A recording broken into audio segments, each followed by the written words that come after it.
I'm Kenneth Lear, your resident redneck, and this is Free Kicks Outside. And I'm back. This time, with a bang. I know we've been gone for quite some time, but I'll explain that in a completely different video.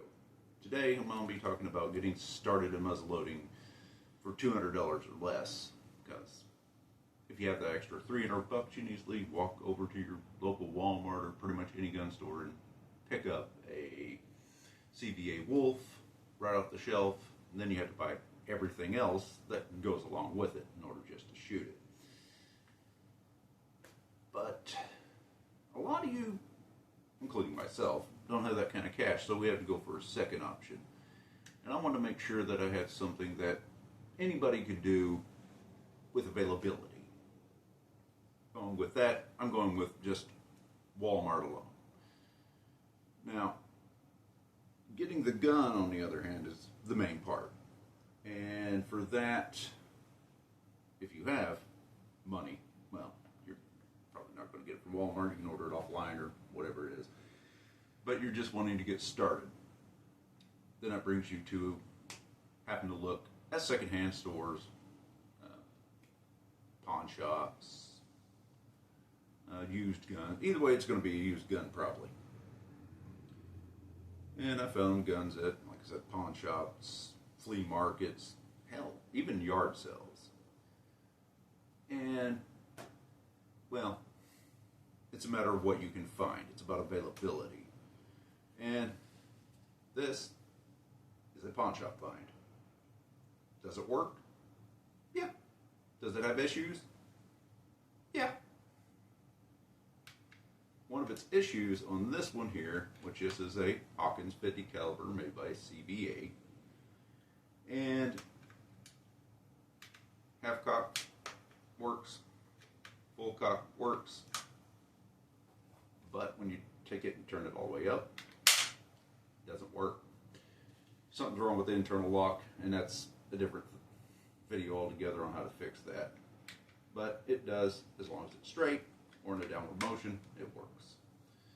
Now, I got this gun for 25 bucks because that issue, the front sight was bent pretty bad, and the other part is the stock was cracked and somebody had fixed it. But other than that, it's fine. Anytime you're in a pawn shop or any place where you're buying a gun, you want to make sure it is not loaded. And by doing that, you should be able just to drop your ramrod right down the hole and she bounces. And it makes a metallic sound.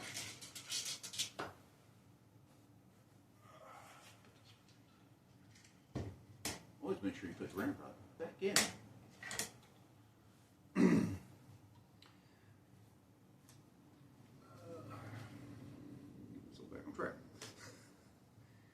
Now, for this particular gun, you need number 11 percussion caps, because that's what this one takes. But those are not always available, because they're usually a seasonal item. So that brings you to your other option. And that is the CVA Wolf, or any gun you can find from that standpoint. If you can operate a single shot shotgun, you can operate one of these. Is it traditional? No. But it is a muzzle loader, and it works within the same concept. Ramrod, you have to load it down the barrel. And this is not the original ramrod. It's supposed to be with this anyway, because the original one was broke. This I also got out of a pawn shop, and it was loaded. The breech plug on these should be able to easily take your fingers and remove them to be able to inspect the bore. This thing did not move. I actually had to clamp it down and put a pipe wrench on it make it come off. But with these, you can easily take it out, look down the barrel, see if you got any damage or obstructions or anything that needs to be taken care of. These are a little bit more easily accessible because any gun store will have whatever you need to run it, more or less. And that is 209 shotgun primers. And these are just little bitty guys. Any gun store should be able to get them. So same thing, pop into your 12 gauge shotgun, that's the same primer. Now, these have to have a scope on them because there is no sight on it other than the scope. Unlike this boy, which has rear sight, front sight, so these are classified as iron sights. You don't need anything special for that. I really don't like using scopes, but it is what it is. Now, as I said, I got this out of a pawn shop, and I got it for cheap because it was loaded. And I spent $75 on it. So, both of these guns combined are $100.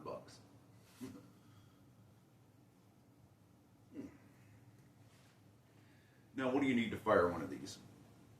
Well, you're going to need a propellant. For the CVA Wolf, the modern muzzle loaders anyway, they take these little bitty pre-charged pellets. It's 50 grain, supposed to be 50 grains of powder. I don't know. That's what it says on the box anyway. I've had these for a little while, and I've seen these in blue, black, white. I think I've even seen them in red or pink. I don't know. But you drop at least one of those down the barrel, and that's 50 grains of powder, and you can fire it off that way.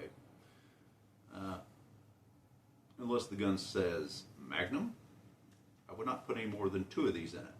Now, if it's a Magnum, you should be able to put 3 of these in it. But if you're uncertain, look it up.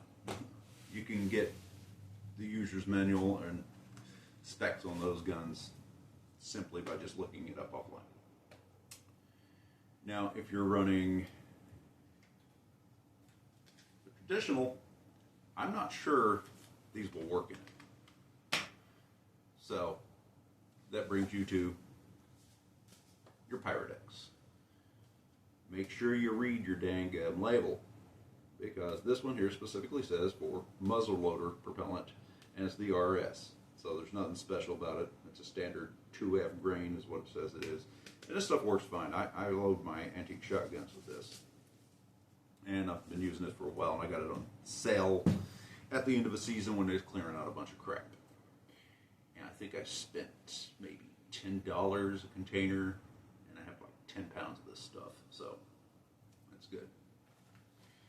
But like I said, you will need the cap. You'll need the powder. And then you're going to need a projectile. And that brings you to these guys.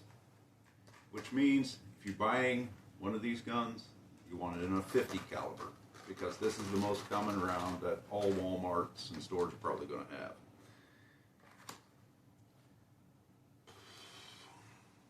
And I'll run in both. They make adapters where you can put these 209 primers on these, but that's another expenditure. I'll get into measuring out powder in loose format later.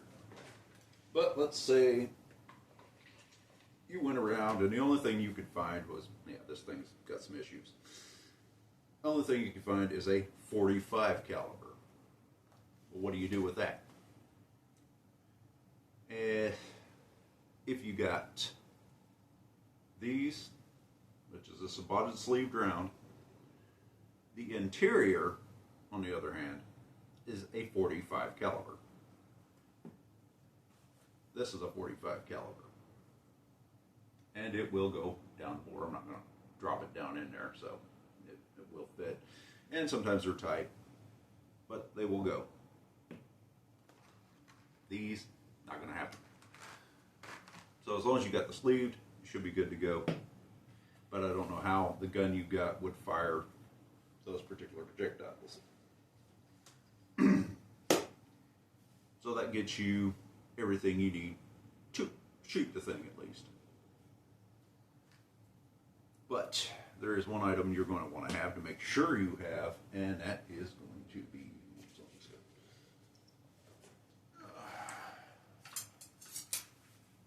that's this little guy right here. This is a cleaning jag. You can load with it, but it's a cleaning jag, so you're definitely going to want to get cleaning patches so you can clean these. And that's going to be a different video on cleaning one, but they're not massively complicated.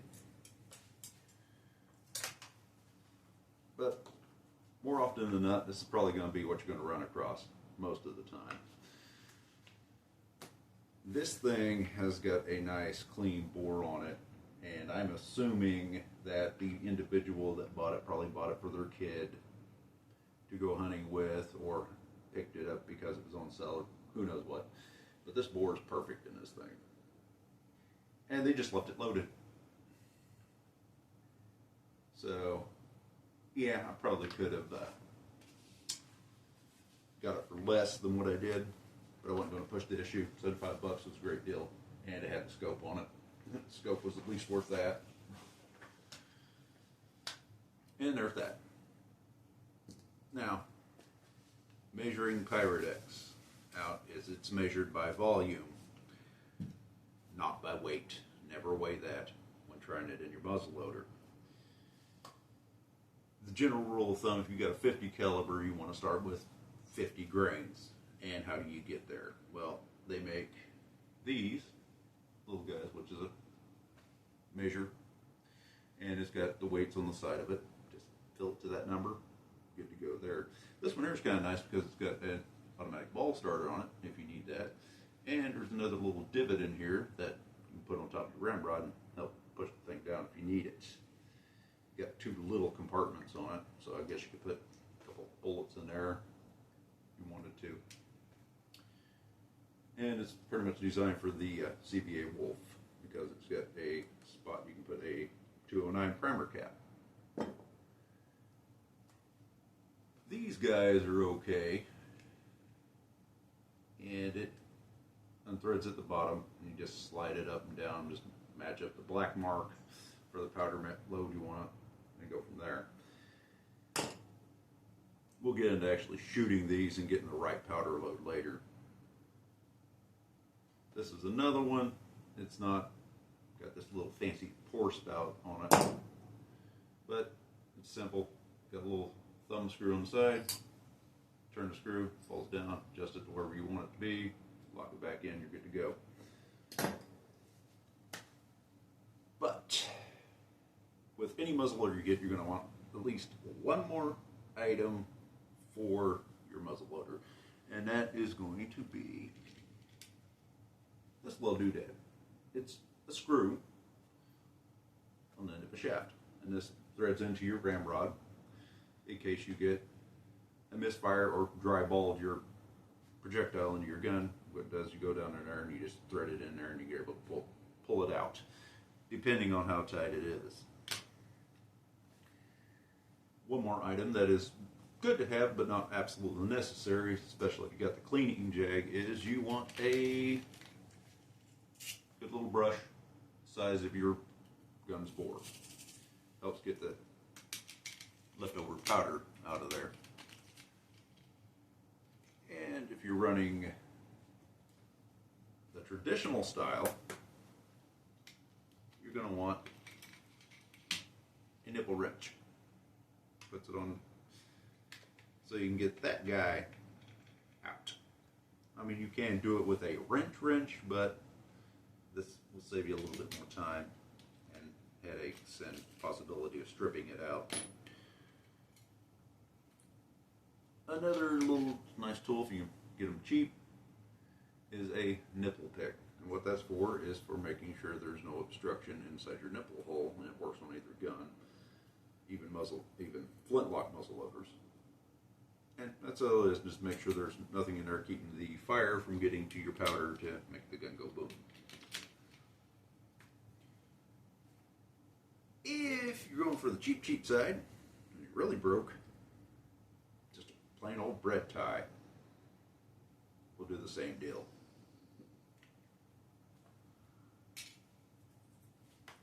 Outside of that, that's pretty much everything you need for that. But I've run into situations where I'm not able to find powder measures or half the equipment I require, like the brush. Like I said, you can get by without doing it, but I would suggest getting one.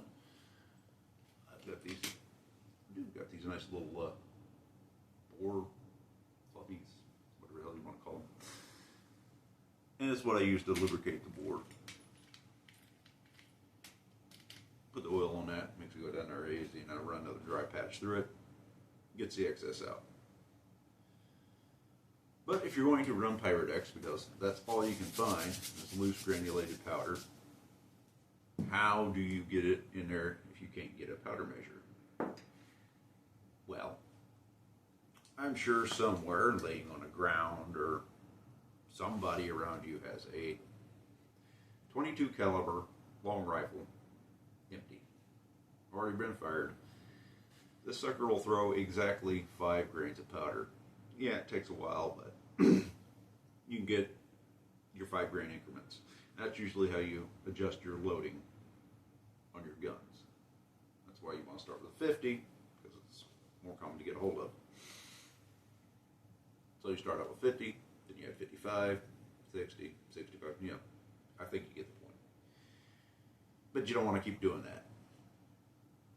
Another nice little thing you can do is, one of the most common shells laying around is 12 gauge, whether it be the full length version, little stubbies work better because there's less to remove. And you just add it up until you get to where your 50 grains are, give out a mark across it, something you're going to be able to see. I personally would like to use the lighter colored shell casings, and this is 20 gauge.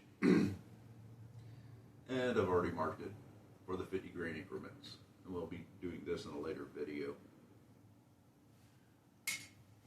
But that right there, with everything I've showed you, I'm well under $200 together with everything I got. And that'll get you out and get you shooting. And we'll do that in a later video, but I just wanted to give you an idea where to start.